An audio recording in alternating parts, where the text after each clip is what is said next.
देखिए, सबसे पहले तो ये बड़ी दुख की बात है कि जो यहाँ पर क्रॉस बॉर्डर शेलिंग हुई है। भले हमारे हिंदुस्तान ने बड़ा करारा जवाब दिया है टेररिज्म के ख़िलाफ़, जिससे पाकिस्तान को सबक भी याद आ गया होगा और सीख भी लिया उन्होंने कि इतने विशाल देश के साथ टक्कर लेना आसान नहीं है। कुछ ही दिनों के बाद ही जो है पाकिस्तान ने सीज़ फायर के हवाले से जो है डिफरेंट जो हमारे इंटरनेशनल कम्युनिटीज़ है उसको अप्रोच किया कि यहाँ पर सीज़ फायर होना चाहिए। और मुझे लगता है कि जो हमारी यूनियन गवर्नमेंट ने, जिसकी अध्यक्षता जो है माननीय नरेंद्र मोदी जी करते हैं, उन्होंने आवाम की मजबूरी और परेशानी को देखते हुए कुछ कंडीशंस के ऊपर जो है सीज़ फायर के लिए मान लिया। लेकिन उनकी जो शर्तें हैं मुझे लगता है कि वो पाकिस्तान को कबूल नहीं होंगी, क्योंकि उन्होंने ये कहा था कि अगर दोबारा से टेररिज्म की कोई वारदात होती है, उसका बढ़ावा होता है, उसकी छावनियाँ बंद नहीं होती है, तो हिंदुस्तान की तरफ से इसको जो है जंग ही डिक्लेयर किया जाएगा। दूसरा, चलिए यहाँ पर शेलिंग हुई, बहुत सारे हमारे निहत्थे लोगों की जान गई, जिसमें हमारे बच्चे भी थे, महिलाएं भी थी और बुज़ुर्ग लोग भी थे, जिनमें से कुछ हमारे फैमिली मेम्बर्स थे, मेरे कुछ दोस्त थे, उन लोगों ने जान गंवाई।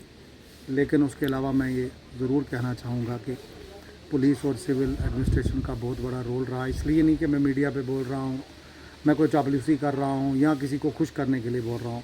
मैंने जो ग्राउंड लेवल पे देखा है मैं वो बोल रहा हूँ कि 7 तारीख सुबह जब 6:30 पौने 7 बजे हमें कैजुअल्टीज़ का पता चला, हम दौड़े हॉस्पिटल में जाकर देखा तो पुलिस की पूरी टीम, जिसकी अध्यक्षता शफकत भट्ट साहब खुद कर रहे थे, एडिशनल एसपी मोहन साहब भी वहीं थे, डीएसपी नीरज, सुरेंद्र जी, और उसके अलावा हमारे भाई हमारे राशिद जो एसएचओ हैं, उसके अलावा पूरे पुलिस के कर्मचारी जितने थी, जिसमें हमारे बहुत सारे सब इंस्पेक्टर्स, एएसआई जिनको ने ड्यूटीज़ लगाई। और मैं खुद उस बात का चश्मदीद गवाह हूँ।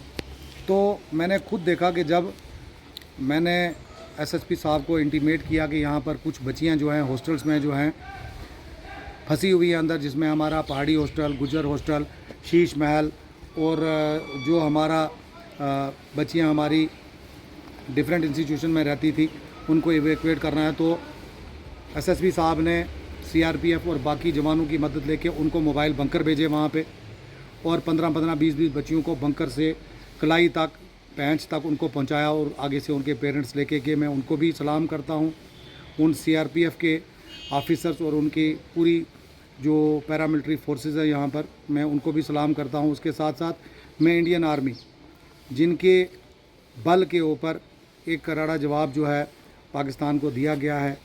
भले यहाँ पर हमारी प्रॉपर्टी का डैमेज हुआ है, हमारी जानें गई हैं, लेकिन देश से चढ़कर कुछ भी नहीं होता, तो सब कुछ है।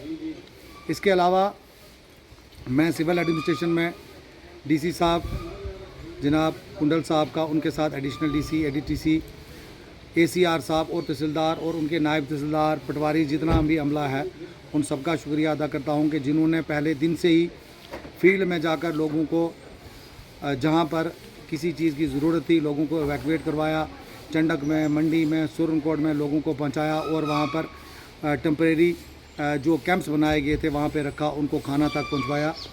मैं सिविल एडमिनिस्ट्रेशन में सबका शुक्रिया अदा करता हूँ कि जितना भी उनके पास सामान या जितना भी इंफ्रास्ट्रक्चर मौजूद था, उन्होंने लोगों की सेवा की।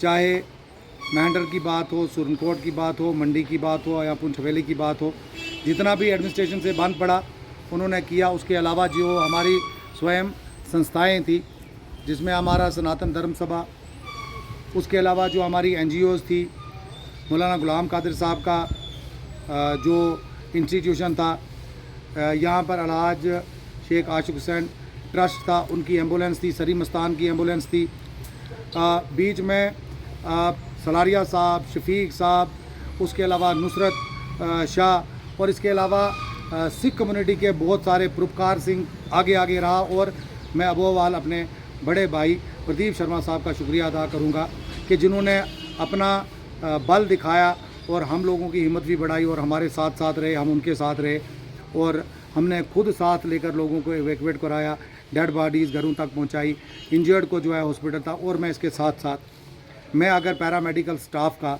डॉक्टर्स का, नर्सिस का, उनका अगर शुक्रिया अदा ना करूं तो मुझे लगता है कि ये नाइंसाफ़ी होगी। इस शेलिंग में भी हम लोग क्रिटिसिज्म करते हैं कि हॉस्पिटल में किसी को इलाज नहीं मिला। मैं लोगों को बता देना चाहता हूँ कि पीडियाट्रिक्स वार्ड जो ऊपर वाले छत पे थी, रात को जब शेलिंग शुरू होती है तो उन नर्सिस ने, उन हमारी बहनों ने, डॉक्टर्स ने 4-4, 5-5 बच्चों को अडॉप्ट किया। लगभग 40 से 42 बच्चे उस वक्त वार्ड में थे। उन सबको सेफ़ जोन में जो है पीछे वाली वार्ड में लेके गए और 2-3 दिन पहले दोबारा पीडियाट्रिक्स वार्ड सैनिटाइज करके दोबारा से जो है उसको वहीं पे उसको लगाया गया है। यहाँ पर क्रिटिसिज्म होता है, देखिए नेग्लिजेंसीज नहीं होती हैं, लापरवाही नहीं होती है, लेकिन जब हालात ऐसे बनते हैं, हर इंसान को अपनी जान की पड़ी हुई है। अब लोगों का मकसद ये है डॉक्टर अपने सीने पे बम खाएं, एसपी खाए, डीसी खाए तो लोग खुश हो गए। नहीं, मैं भी उसी शेलिंग का हिस्सा था, हिम्मत रखी। लेकिन मैं उन लोगों को सलाम करता हूं जो पुंछ में रहे, लेकिन मैं उन लोगों का शुक्रिया भी अदा करता हूं जिन्होंने अपनी फैमिलीज़ को, अपने बच्चों को सेफेस्ट प्लेसेस पे पहुंचाया। क्योंकि जिन लोगों के सिंगल स्टोरी मकान थे या शेलिंग की आड़ में थे, उनके लिए यहाँ पे रहना जो अनिवार्य नहीं था, लाभदायक नहीं था, तो इसलिए उन्होंने यहाँ से माइग्रेशन की। वो फिर से वापस आ गए हैं, हमने उनका वेलकम भी किया। लेकिन वो लोग भी मैं ज़रूर उनसे क्वेश्चन करना चाहूँगा जिन्होंने जो है बड़ी बड़ी बातें की थी कि अगर ऐसा वक्त आएगा तो हम सिविल एडमिनिस्ट्रेशन, पुलिस एडमिनिस्ट्रेशन के साथ रहेंगे। मैं दुख के साथ एक बात मैं आपके चैनल के माध्यम से ये भी कहना चाहूँगा कि ट्रांसपोर्ट डिपार्टमेंट ने जो है हमें आश्वासन दिया था, जो उनके करता धरता थे कि वक्त आने पे हम आपको गाड़ियाँ देंगे, लेकिन हमको गाड़ियाँ नहीं मिली, बसेस नहीं मिली, जिसकी वजह से जो उन लोगों ने किराया जो था, जो छोटी गाड़ियाँ थी, उन लोगों ने 400 की जगह 4000 लिया। मैं आपको ये बता देना चाहता हूँ कि गाड़ियों की बुकिंग 40-40 हज़ार, 35-35 हज़ार रुपये यहाँ से जम्मू तक की ली। वो लोग कौन सा मुंह दिखाएंगे? आज फिर नॉर्मल सी, आज वही 800-1000 रुपया किराया है, ठीक है।